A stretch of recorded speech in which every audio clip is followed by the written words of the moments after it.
दोस्तों नमस्कार। आप देख रहे हैं मिशन न्याय न्यूज़ चैनल।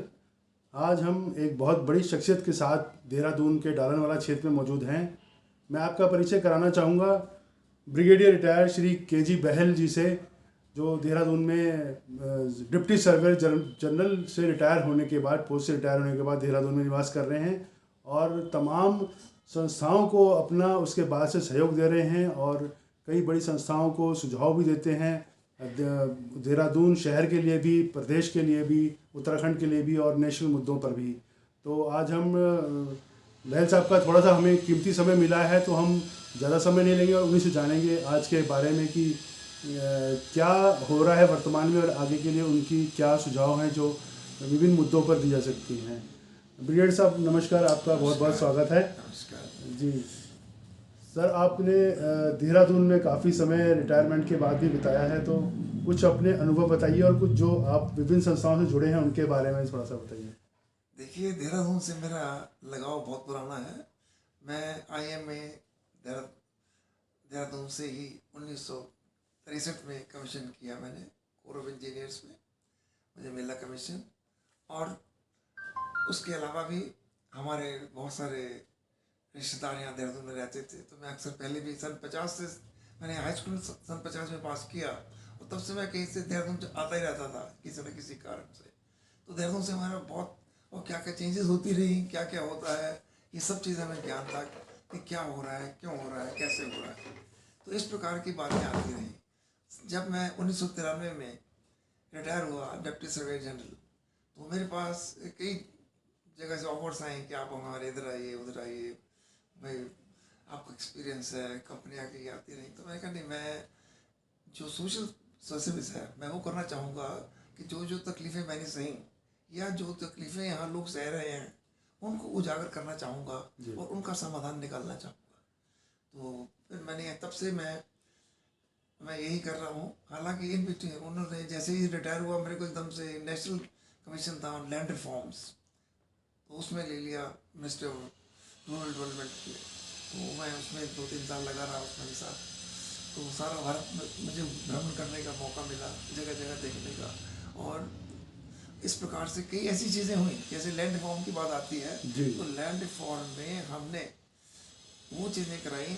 आप जानते हैं पटवारी होते हैं, पटवारी पहले ये सिर्फ कमीशन एजेंट हुआ करते थे। हम लोगों ने वहाँ जाकर कहा, मैंने ये आवाज़ उठाई कि देखो इनको सब नक्शे देते हैं, सब कुछ इनके पास है, इतनी इंपॉर्टेंट जॉब है और आप इसको कमीशन एजेंट रखा हुआ है ना, इसके पास सरकारी दफ्तर है, ना मकान है, कुछ भी।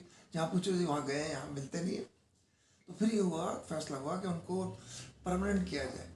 तब से उनको परमानेंट करना शुरू किया, हमारे कमीशन ने रिकमेंड किया और उनको मकान देते हैं, अभी उनको ऑफिस भी देते हैं, सब जगह बैठते हैं। तो ये एक बहुत बड़ी उपलब्धि थी हमारे कम्युनिटी की। देखो हमने ये शुरू किया और जितने भी हिंदुस्तान में हम सारा घूमे, देखा कि क्या क्या तकलीफ़ें हैं, लैंड रिफॉर्म्स किस प्रकार, कहाँ का किसकी पावर है, कलेक्टर की क्या पावर है, उसके और औरों की क्या क्या पावर्स हैं, वो हमने पावर्स भी फिक्स की। तो ये बहुत बड़ा एक कार्य था, इसमें मैं एक सदस्य था। तो वो करने के बाद में फिर मैं स्टेट्स ने मुझे बुलाना शुरू कर दिया। मैं मिजोरम गया, तो गवर्नमेंट के भी देखिए आप हमें बताइए हम किस प्रकार से अपने ये जो लैंड रेवेन्यू है इसको कैसे कर सकते हैं क्या। तो वहाँ पर भी मैं गया। तो इस प्रकार से मतलब लोगों ने बुलाना शुरू किया। तो मैंने कहा देखिए, मैं बाहर जाना नहीं चाहूँगा, मैं चाहूँगा कि मैं देहरादून में ही रहूँ और देहरादून की जनता की सेवा कुछ कर सकूँ और जो यहाँ पर खामियां हैं उनको दूर करा सकें। तो उसमें से मैं कई संस्था से जुड़ा। पहले जो भी होता था, 10 साल में एक्स सर्विसमैन लीग का प्रेसिडेंट रहा। फौज की जो हमारी एक्स सर्विसमैन लीग है, उसका मैं 10 साल प्रेसिडेंट रहा और उसके बाद में भी मैं उसका पैटर्न हूँ। तो वो उसमें ऐसी तब OROP की तब शुरू हुई थी, तो हमने उसके लिए बहुत लड़ाई की, तब OROP मिली। तो मतलब ऐसा नहीं, मतलब हर चीज़ के लिए हमें होता था कि नहीं इसके लिए हमें करना है। जो हमारे जवानों की बहुत सारी चीज़ें रुकी पड़ी थी, उनको दूर, तकलीफें थी, उनको दूर कराया किया। इसी प्रकार से सिविल में लोगों ने मेरे को, सिविल संस्थाओं ने मेरे को बुला किया, नहीं आप आइए। मैंने ठीक है आऊँगा, मैं तो चाहता हूँ कि बताइए मुझे तकलीफ़ क्या है, फिर मैं आऊँगा। हमने डालनवाला में मल्टी स्टोरी बिल्डिंग जब बनने की हुई थी, 5 साल तक बनने नहीं दी हमने, लगे रहे। हाई कोर्ट जाते रहे, सुप्रीम कोर्ट 2 बार गए हम लोग, लेकिन क्या कर सकते हैं, पैसे के आगे हम ज़्यादा नहीं खेल सकते थे। तो हमने ठीक है कोई बात नहीं होगा, लेकिन हमने बताया कि देखिए ये खराबियाँ हैं, अभी भी हैं, अभी भी हम आवाज़ उठाते हैं। कि देखिए आपने ये बना दिया, आपने ये रूल कहता है ये, आपने ऐसा बना दिया। सड़कों के लिए आप देखिए, हमारी जब सड़कें को इनको नहरें हुआ करती थी भाई, जब नहरों को काटा गया तो तब हमारे थे, हमारे चीफ मिनिस्टर साहब थे, तिवारी साहब थे, तो मैं उनसे जाकर मिला। मैंने कहा देखिए ये जो हो रहा है ये ठीक नहीं है, आपने इतनी बढ़िया नहरें हैं। तो मतलब कहने लगे बताइए, लोग कहते हैं सड़कें चौड़ी कराओ, अब मैं क्या करूँ, अब आप हमें सोल्यूशन बता दीजिए। तो मैंने कहा नहीं ऐसी कोई बात नहीं है। तो फिर वो आकर चल ठीक है थोड़े बहुत करते हैं, वो करते करते सारी नहरें बांट दी, सड़कें बन गई। तो इस प्रकार से कई डेवलपमेंट में कई और चीज़ें भी होती थी हमसे। जैसे पहले सीवर का था, पानी का था, हम लोग कहीं जाकर लड़े जाके गई, और यहाँ पर पानी नहीं आता है तो आप ओवर वाटर टैंक लगाइए, वो लगवाए कि इस तरह की मतलब कई चीज़ें थी। सीवर लाइन नहीं थी, हमने उसको लड़ के कई बार कराया। तो ऐसे नहीं, हमें हमें यही रहता था कि हर वक्त कोई ऐसी चीज़ की जाए जो जनता को परेशानी है उनकी परेशानियों को दूर की जाए। ब्रिगेडियर साहब, मैं ये जानना चाहूँगा कि पहले के देहरादून में और आज के देहरादून में आपको क्या मुख्य अंतर नज़र आता है, और वो हम उस सही दिशा की ओर बढ़ रहे हैं, चाहे वो पर्यावरण की समस्या हो या देहरादून की कोई और प्रॉब्लम हो, तो वो आप क्या उस किस नज़र से देखते हैं आप देहरादून को? देखिए देहरादून में पर्यावरण की सबसे बड़ी समस्या है। हमने शुरू में हुआ जब ये प्लास्टिक पेपर होता था, आते थे इसके लिए हुआ, तो हमने बहुत लड़ाई लिखा भी भाई कितने माइक्रोन तक आप इसको बैन करा दीजिए, इसको पॉइजनस है, ये वो उड़ने नहीं देता चीज़ों को, सब बताया। तो करते कराते हम लोग इसको बैन करा दिया था एक बार। अब माने देहरादून में बंद हो गया था, कागज़ के लिफाफे वगैरह सब शुरू हुए थे, लेकिन कोई ऐसे सज्जन हुए जो सुप्रीम कोर्ट से किसी बहाने उसको ले आए कि साहब हमारा पेट कट जाएगा, ये होगा, तो कोर्ट ने कहा ठीक है चलने दो उसको, तो फिर चलने लग गया। अभी भी हम लड़ रहे हैं, अभी भी हम मैं सर, आप देहरादून का जो अभी ट्रैफिक समस्या है, इसका कोई सॉल्यूशन आप देखते हैं, कोई सुझाव आपका कि जो लगातार बढ़ रहा है, सड़कें वही हैं, स्मार्ट सिटी की बात कर रहे हैं लेकिन लगातार प्रॉब्लम वही है, तो इस ट्रैफिक को कैसे सुधारा जा सकता है, इस दिशा में आप क्या बताएंगे? देखिए हमने ट्रैफिक के लिए पहले भी काफ़ी सुझाव दिए थे, लेकिन जैसे मैंने अभी आपको बताया, जब जब सड़कें चौड़ी कर रहे थे, एक तो पेड़ काट रहे थे और दूसरा वो नहरों को कवर कर दिया, तो ये सब चीज़ें वो ठीक नहीं थी, उचित नहीं थी। तो हमने कुछ सुझाव दिया कि आप देखिए इस प्रकार से कीजिए कि सड़कें, पहली बात यह है कि सड़कों को जहाँ बनाते हैं कोई फुटपाथ नहीं होते थे, हो रही थी, फिर उन्होंने फुटपाथ बनाने शुरू किए, अब देखिए फुटपाथ बनाते हैं। अभी चल रहा है कि साइकिल के लिए भी एक पार्क को होना चाहिए। तो इस तरह की चीज़ सुझाव देते रहते हैं हम। सर, देहरादून में आप देख रहे होंगे एजुकेशन का हब है, सालों से एजुकेशन का हब है, और अब तो बहुत कॉलेजेस खुल गए हैं, स्टूडेंट्स बाहर से भी आते हैं काफ़ी, और यहाँ से भी आते हैं। अब आप लगातार न्यूज़पेपर पढ़ते होंगे, सुनते भी होंगे कि यहाँ पर एक बहुत बड़ी प्रॉब्लम क्रिएट हो गई है कि नशे की समस्या बढ़ गई है, खासतौर से हमारे यूथ में जो इसके गिरफ्त में आता जा रहा है। तो उस नशे की समस्या को दूर करने के लिए या उस तरफ सामाजिक रूप से क्या प्रयास होने चाहिए? पुलिस तो अपना काम कर रही है, लेकिन सामाजिक संस्थाओं को या इनको क्या काम करना चाहिए? क्या इसके लिए भी आपके पास कोई सुझाव है? देखिए मैं डालरवाला में रहता हूँ, और डालरवाला में सबसे ज़्यादा स्कूल हैं। जी। 35 स्कूल, 35 स्कूल हैं डालरवाला में। तो हम कई बार से पहले यही करते हैं कि स्कूल और स्कूल ना खुलें, और जो स्कूल खुले उनका स्टैंडर्ड्स फॉलो किया जाए। भाई कहते हैं ग्राउंड हो, ये हो तब स्कूल खोलने दीजिए। आप एक मकान में छोटे से में कमरे में आपने स्कूल खोल दिया। तो इस प्रकार की हमने कई बार लड़ाई लड़ी, लेकिन ऑफकोर्स चीज़ें कम हुई, लोगों स्कूल कम। वो कहते हैं जब स्कूलों का ज़रूरी, बहुत ज़रूरी है स्कूल भी खुलने। हाँ ज़रूरी है, मैं नहीं कहता नहीं है, लेकिन सबसे बड़ी बात यह है कि जो स्टैंडर्ड्स लाने चाहिए, जिसके लिए देहरादून मशहूर है स्कूलों के लिए, उन स्टैंडर्ड्स को भी लोअर नहीं करना है, हमें उन स्टैंडर्ड्स को मेंटेन करना चाहिए। सबसे बड़ी बात तो ये है। और उसमें फिर स्कूलों में जहाँ जहाँ पर भी है, एक बार तो हमने ये भी सुझाव दिया था, जैसे चंडीगढ़ में हुआ या और शहर में हुआ, उन्होंने स्कूल वहाँ से शिफ्ट कर दिए। तो हमने कहा यहाँ पर भी हो सकता है, अगर यहाँ स्कूल कंजेशन ज़्यादा है, कुछ स्कूलों को यहाँ से शिफ्ट किया जा सकता है। जी सर, मेरा ये सवाल आया था कि ड्रग्स वाली प्रॉब्लम जो हो रही है, वो ड्रग्स पे भी आ रहा था उसमें। देखिए वही जो हम पहले घूमने जाते थे तो देखते थे कई बार के बच्चों को ड्रग्स लेते हुए, स्कूल के बच्चों को। तो हमने कई बार जाकर प्रिंसिपल को बताया कि देखिए ऐसा ऐसा हो रहा है, आपके टोस्ट के ऊपर में वो लगा के खा रहे हैं, या इस तरह की और चीज़ें पी रहे हैं। या हमने वो भी दिया था कि बच्चों को छोटी छोटी पुड़िया देते हैं, और वो जाकर टॉफीज में डाल के दे देते हैं। वो भी हमने स्कूलों में बताया कि देखिए टॉफीज को बांटा जा रहा है बच्चों के लिए। तो क्या है उसमें नशा हो जाता है। तो बचपन से ये देखिए, जो भी लड़के लड़के हैं ऐसे आते हैं यहाँ पर, उनको पकड़िए आप, किसी को स्कूल में मदद अंदर आने दीजिए। और मुकुल हैं, अच्छा। डॉक्टर मुकुल शर्मा हमारे साथ काम करते हैं वो भी। तो वो भी कई बार क्या हमेशा सलाह देते रहते हैं कि इस वॉइस को अगर ले रहा है तो उसको कैसे कम किया जाए, कैसे हम उसको दूर किया जाए। तो कई तरह की चीज़ें होती रहती हैं। सर जैसे देहरादून में आबादी बढ़ रही है लगातार, ट्रैफिक भी बढ़ रहा है, तो अब इसमें इसको रोका तो जाना बहुत मुश्किल है, लेकिन इसके लिए व्यवस्थाएं क्या होनी चाहिए? मल्टी स्टोरीज बिल्डिंग बननी चाहिए ज़्यादा या नहीं बननी चाहिए, या कुछ कि शहर से बाहर की तरफ भी आबादी बढ़ रही है, उसमें उसमें आप क्या सुझाव देंगे कि क्या होना चाहिए?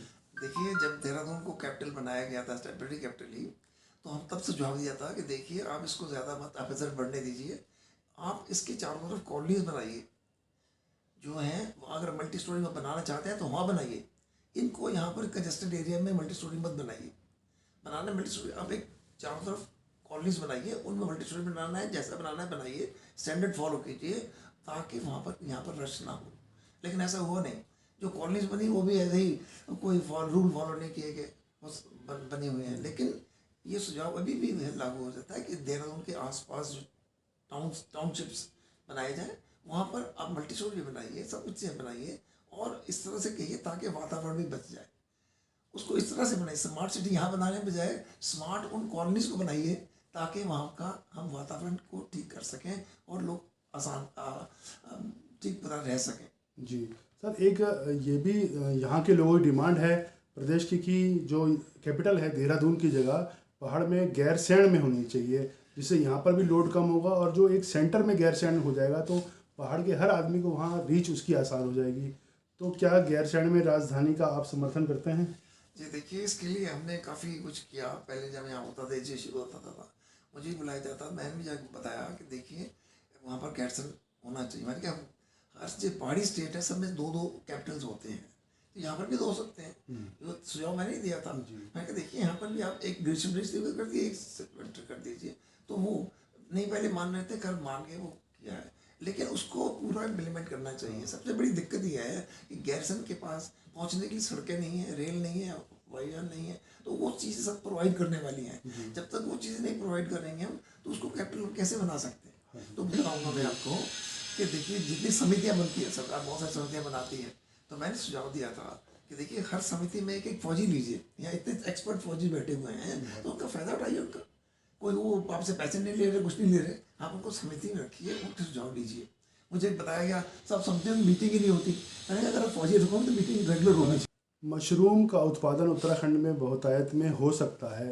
रोजगार के पीछे भागने की जगह स्वरोजगार की दिशा में भी आगे बढ़ा जा सकता है। ब्रिगेडियर केजी बैल साहब का कहना है कि हम स्वरोजगार करके अपने प्रदेश को बहुत ऊंचाइयों पर ले जा सकते हैं। जो यूथ आज सड़कों पर रोजगार मांगने को निकलता है, उसके लिए भी है कि वो युवा आगे आकर के मशरूम जैसी खेती, एक कमरे में भी ये रोजगार लगाया जा सकता है, स्वरोजगार, इससे और लोगों को भी जोड़ा जा सकता है। महिलाएं जो और काम करें, हमारी महिलाएं बहुत सक्षम और बहुत मजबूत मानी जाती हैं, तो हमने सर का बहुत अच्छा सुझाव है मैं इसमें। आपको बताना चाहूँगा, जी। इसमें हर्ष के लिए हमने शुरू किया था। अच्छा। एक हमने शुरू किया था हर्ष उगाने के लिए। हम कई जगह गए, हर्ष इकट्ठे किए कि किस प्रकार से ये चीज़ें हमारे इस्तेमाल हो सकती हैं, और बड़ी पेमेंट बहुत अच्छी भी मिलती है उनकी, बहुत महंगी हैं वो, तो क्या आप उगाइए और अच्छे पैसे मिलते हैं। फैक्ट्रीज लेती हैं, दुकानदार लेते हैं, तो उसके लिए भी हमने प्रयास किया कि वो उसका भी हो सकता है। तो वो एक टाइप का वो तो उसे टेम्परेचर के हिसाब से होता है उसको, कि भाई किस टेम्परेचर पे कहाँ करना है। कई जगह टेम्परेचर जनरेट भी कर लेते हैं, कई जगह ऊपर भी पहाड़ पे भी उगा लेते हैं। तो कई जगह कई संस्थाएं ऐसी हैं जो लगी हुई हैं। सर इसकी विदेशों में भी मांग है बहुत। बिल्कुल बहुत मांग है। तो इस कई चीज़ें मतलब हमारी ऐसी संस्थाएं जो जिसमें लगी हुई हैं, अभी भी हम भी उसमें जुड़े हुए हैं। तो हम चाहते हैं कि उसको और आगे बढ़ाया जाए, ताकि जो जड़ी बूटी हैं, हम हमारी जो उत्तराखंड तो मशहूर है कि हमारे हनुमान जी संजीवनी लेकर आए थे। तो कई बार कह चुके हैं भाई हमारे यहाँ से किसी को ऐसा हनुमान आना चाहिए तो संजीवनी बूटी लेकर आए। तो यहाँ एक बोटानिकल सर्वे का हुआ था, सर्वे का, तो मुझे बुलाया गया। तो वहाँ मैंने कहा था, मैंने कहा देखिए आप सब साइंटिस्ट हैं, आप में से किसी साइंटिस्ट को हनुमान बनना पड़ेगा। बड़े हैरान हुए सब, क्या हो गया, कैसे क्या कह रहे हैं आप। मैंने कहा देखिए हनुमान जी लाए थे और वो यहीं पर ही है, उत्तराखंड में ही है, तो ढूंढना आप लोगों ने। आप साइंटिस्ट हैं, जाइए देखिए कहाँ का कैसे है। तो ये चीज़ें मतलब हमको भावना होनी चाहिए मन में कि हमने और आगे बढ़ना है, ऐसी ढूंढनी है, तो हो सकता है। बहुत अच्छी बात है। देखिए, हमारी ये एक संक्षिप्त बातचीत ब्रिगेडियर साहब से है। आपको सुनने में देखने में ज़्यादा लग सकती है कि बहुत मिनट की है, लेकिन ऐसा नहीं है। ये अनुभव, ये एक्सपीरियंस जो है, ये हमारे सबके काम आ सकते हैं, हमारे प्रदेश के काम आ सकते हैं, छोटे से शहर देहरादून के और उत्तराखंड के और देश में भी, किसी भी और स्थान पर भी। तो ब्रिगेडियर साहब ने आज हमारे को समय दिया। ब्रिगेडियर के जी बैल साहब का मैं बहुत दिल से धन्यवाद करता हूँ। ब्रिगेडियर साहब, मिशन न्याय न्यूज़ चैनल से बात करने के लिए आपका बहुत बहुत धन्यवाद।